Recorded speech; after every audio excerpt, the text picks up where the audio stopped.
Assalamualaikum warahmatullahi wabarakatuh. Perkenalkan, nama saya Irfan Kurniawan dari Universitas Cyber Asia. Baik, di sini saya akan menyampaikan eh, presentasi hasil UAS di mata kuliah Manajemen Hubungan Internasional yang berjudul Pengaruh Undang-Undang Cipta Kerja terhadap Perlindungan Pekerja di Indonesia. Eh, jadi, tenaga kerja ini merupakan unsur penting dalam pembangunan nasional karena berperan langsung dalam proses produksi dan pertumbuhan ekonomi. Nah, oleh karena itu, negara memiliki kewajiban untuk melindungi hak-hak pekerja melalui regulasi ketenagakerjaan yang adil dan seimbang antara kepentingan pekerja dan pengusaha. Pemerintah Indonesia kemudian menerbitkan Undang-Undang Cipta Kerja atau yang biasa kita kenal yaitu Omnibus Law dengan tujuan utamanya yaitu untuk yang pertama, meningkatkan iklim investasi. Jadi yang kedua ada menciptakan lapangan kerja baru, kemudian menyederhanakan regulasi yang sebelumnya dianggap tumpang tindih dan menghambat dunia usaha. Namun, sejak awal pengesahannya, Undang-Undang Cipta Kerja ini menimbulkan kontroversi besar di kalangan pekerja dan serikat buruh. Banyak pihak menilai bahwa sejumlah ketentuan dalam undang-undang tersebut justru berpotensi melemahkan perlindungan pekerja, khususnya dalam aspek pemutusan hubungan kerja atau PHK. Kemudian ada sistem pengupahan, kemudian kontrak kerja, terus juga ada outsourcing, kemudian ada pesangon dan jaminan sosial. Kemudian kita masuk ke analisis yaitu eh, rekapitulasi dampak Undang-Undang Cipta Kerja ini di tahun 2026. Jadi dari segi aspek PHK dan fleksibilitas kerja itu dampaknya beberapa pihak ini menilai memberikan ruang lebih luas bagi perusahaan melakukan PHK. Kemudian dari aspek perlindungan kontrak kerja, dampaknya itu kritik terhadap kepastian kerja bagi pekerja kontrak. Kemudian dari aspek pekerja informal atau kesejahteraan, dampaknya itu tren pergeseran ke sektor informal dan tekanan sosial. Lalu kemudian dari segi aspek respons hukum dan kebijakan, dampaknya itu adanya pemutusan MK dan proses penyusunan Undang-Undang Ketenagakerjaan baru. Jadi berdasarkan jurnal ilmiah ilmu hukum berikut, dampak pengaruh Undang-Undang Cipta Kerja terhadap perlindungan pekerja di Indonesia yang ditetapkan pada tahun ini yaitu dalam ini termasuk ke analisis menggunakan teori hubungan industrial. Eh, yang pertama itu teori tripartit ya. Di situ ada pemerintah, pengusaha, dan pekerja. Nah, dalam hubungan industrial, pemerintah, pengusaha, dan pekerja merupakan tiga pilar utama yang harus bekerja sama untuk menciptakan keadilan, produktivitas, dan stabilitas hubungan kerja. Undang-Undang Cipta Kerja dimaksudkan oleh pemerintah untuk menyederhanakan regulasi dan menarik investasi.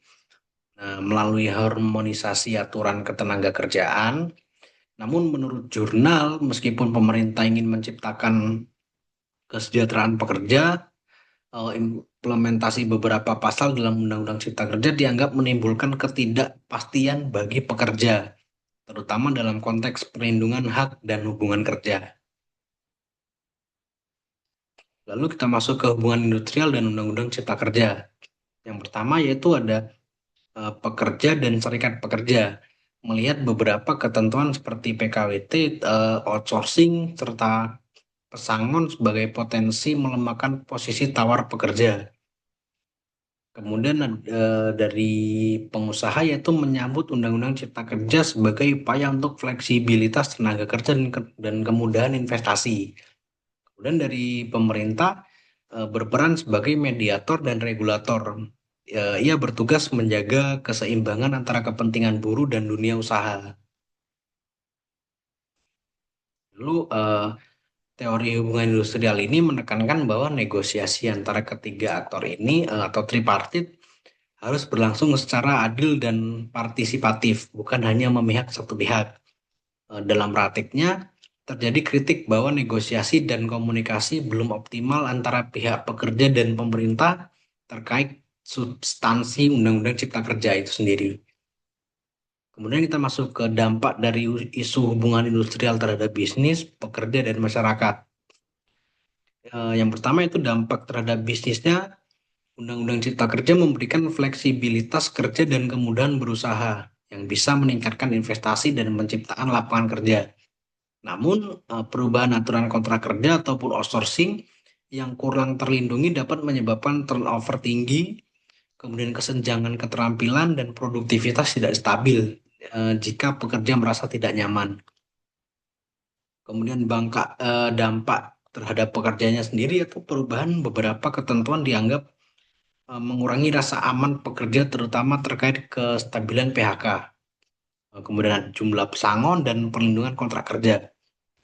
Nah, pekerja dan serikat pekerja mengkritik bahwa beberapa pasal Undang-Undang Cipta Kerja kurang memperhatikan aspek jaminan sosial dan perlindungan pekerjaan jangka panjang.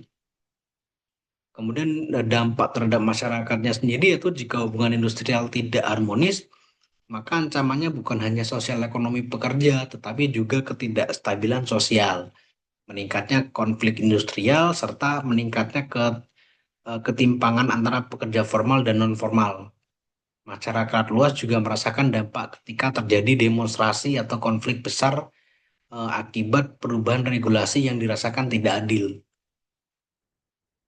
Lalu kemudian strategi penyelesaian konfliknya yaitu yang pertama penguatan peran tripartit secara operasional. Jadi hubungan industrial yang baik ini memerlukan penyelenggaraan proses dialog dan konsultasi yang lebih struktural dan berkelanjutan antara ketiga pilar ini, yaitu ada pemerintah, pekerja, dan pengusaha. Nah, hal ini perlu diatur dalam prosedur yang lebih jelas dan terukur. Jadi rekomendasinya yaitu mendirikan forum tripartit regional yang berkala, kemudian sistem mediasi cepat ketika terjadi perselisihan hubungan kerja, kemudian perbaikan negosiasi kolektif, yaitu negosiasi kolektif merupakan alat penting agar pekerja dapat berunding secara bersama untuk hak-haknya. Nah, rekomendasinya itu memperkuat implementasi perjanjian kerja bersama atau PKB yang bersifat adil dan transparan. Kemudian mendorong pembagian keuntungan berdasarkan produktivitas secara fair. Lalu yang ketiga itu harmonisasi hukum ketenagakerjaan.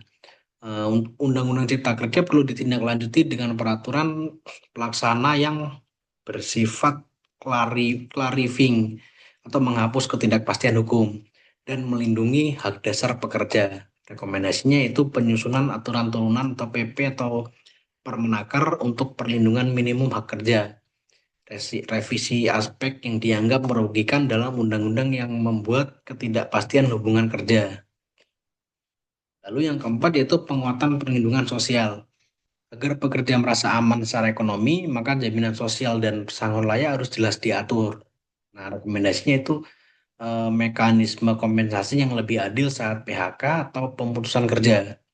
Kemudian asuransi sosial yang bisa mencakup periode pencarian kerja. Jadi kesimpulannya dari segi aspek teori hubungan industrial untuk ringkasan temuannya yaitu Undang-Undang Cipta Kerja perlu dioptimalkan agar peran tripartit ini berjalan efektif dan negosiasi kolektifnya kuat.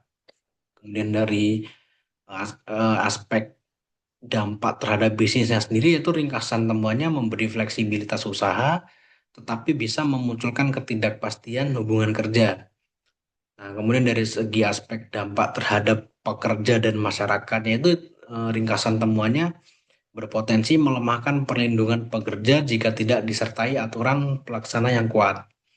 Kemudian dari aspek rekomendasi solusi, ringkasan temuannya yaitu penguatan dialog tripartit, negosiasi kolektif, kemudian harmonisasi hukum dan jaminan sosial pekerjanya itu sendiri.